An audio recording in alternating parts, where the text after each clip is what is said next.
শেখ হাসিনা সজীব অজয় জয় আওয়ামী লীগের পক্ষ থেকে তাদের অফিসিয়াল ফেসবুক পেজেও দেখছিলাম যে তারা স্টেটমেন্ট দিচ্ছে। আম, কিন্তু এটিকে মানে আপনি বলছেন যে তারাও দিতে বাধ্য হয়েছে। আমি দেখছিলাম সাংবাদিক ডেভিড বার্গম্যান, তিনি বলছেন যে এটি সৌজন্যতা আর নাকি ভণ্ডামি নাকি দুটোই।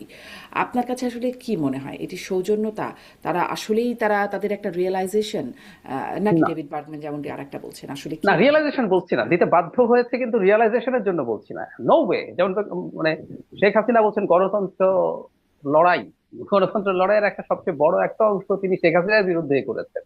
কারণ শেখ হাসিনা স্বৈরাচার হয়ে উঠেছে, দুজন একসাথে এরশাদের বিরুদ্ধে গণতন্ত্রের লড়াই করেছেন, কিন্তু পরবর্তীতে তার দীর্ঘ লম্বা সংগ্রামটা ছিল শেখ হাসিনার বিরুদ্ধে।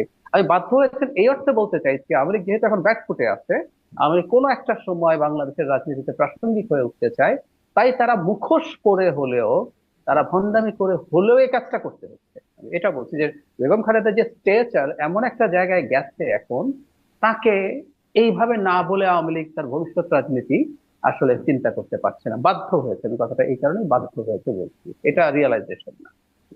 হুম, জি।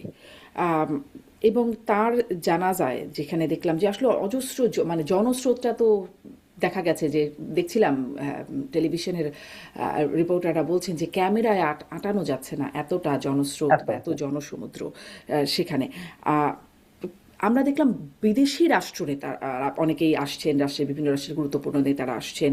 পাকিস্তানের উপপররাষ্ট্রমন্ত্রী ইসাকদার এসছেন, ভারতের পররাষ্ট্রমন্ত্রী জয়শঙ্কর এসছেন, আরও আরও বিভিন্ন দেশ থেকে এসেছেন, ভুটানের পররাষ্ট্রমন্ত্রী তারা এসেছেন।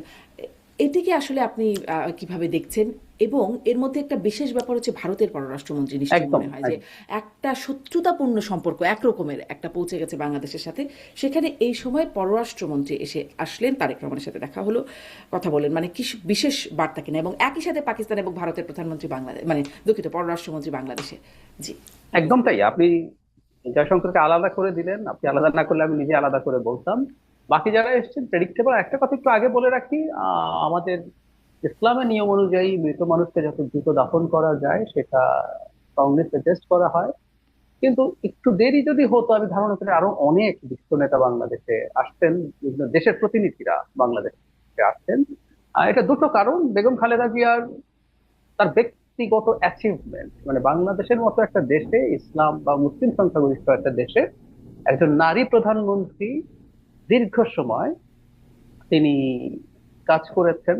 আহ, বিরোধী দলের নেতা ছিলেন, প্রাইম মিনিস্টার ছিলেন, নানান পর্বে কাজ করেছেন। বারবার বলছি ভুল আছে, তারপরও অনেক অনেক কাজ করেছেন। এবং একটা দেশে এই ধরনের একজন নারী নেত্রী থাকা, এটা একটা বিরাট ব্যাপার। তো আসতে লাগলো। তো এখন আপনি যে কথাটা বললেন জয়শঙ্করের আশাটাকে আমরা অবশ্যই আলাদাভাবে দেখবো।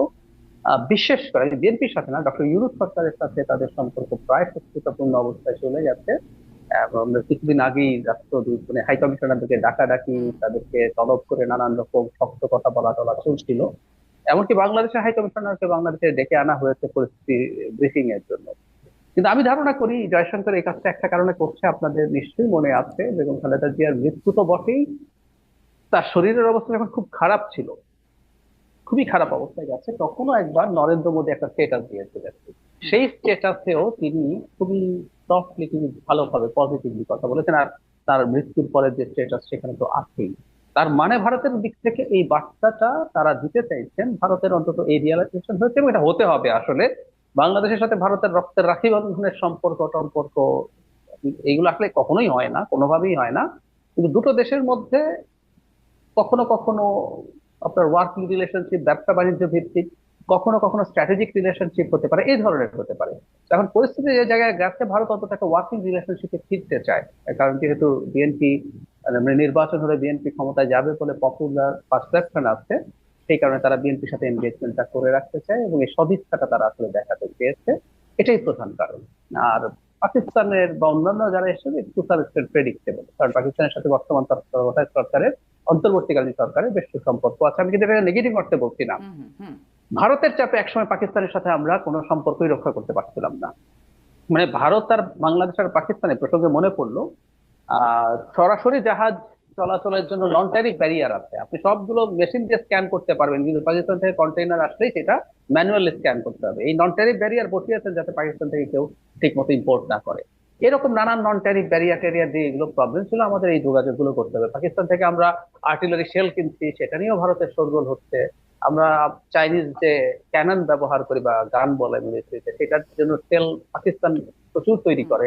চায়না থেকে এটা সস্তায় পেলে আমি কিনবো না কেন? তো এই জায়গাগুলো এনশিওর করতে হবে। কিন্তু যেটা বলছিলাম, পাকিস্তানের সাথে যেহেতু কমিউনিকেশন এখন যথেষ্ট ভালো আছে, তো তাদেরটা এত খুব অভাবনীয় কোনো ব্যাপার না। জয়শঙ্করের আসার কারণ ওটা, ইটস এ গুড সাইন। আমি আবারও বলছি, ভারতের সাথে যুদ্ধ বাঁধিয়ে দেবো, সেভেন সিস্টার্স আলাদা করে দেবো, এগুলো সবই বাজে কথা। এসব কথা নিয়ে আসলে আমরা আর ক্ষতির পর্যায়ে যেন নিয়ে না যাওয়া হয় সেই চেষ্টা আছে ভারতের দিক থেকে। যে মানে আন্তর্জাতিক সম্পর্কে ডিএসকালেট করা বলে, ভারত ডিএসকালেট করতে চাইছে, যে এটা অন্তত আগামী নির্বাচিত সরকারের সময় যাতে জি। খারাপ পর্যায়ে না যায়। তার মানে এটা এটি একটি গুড। ভালো বার্তা, শুভ বার্তা বলে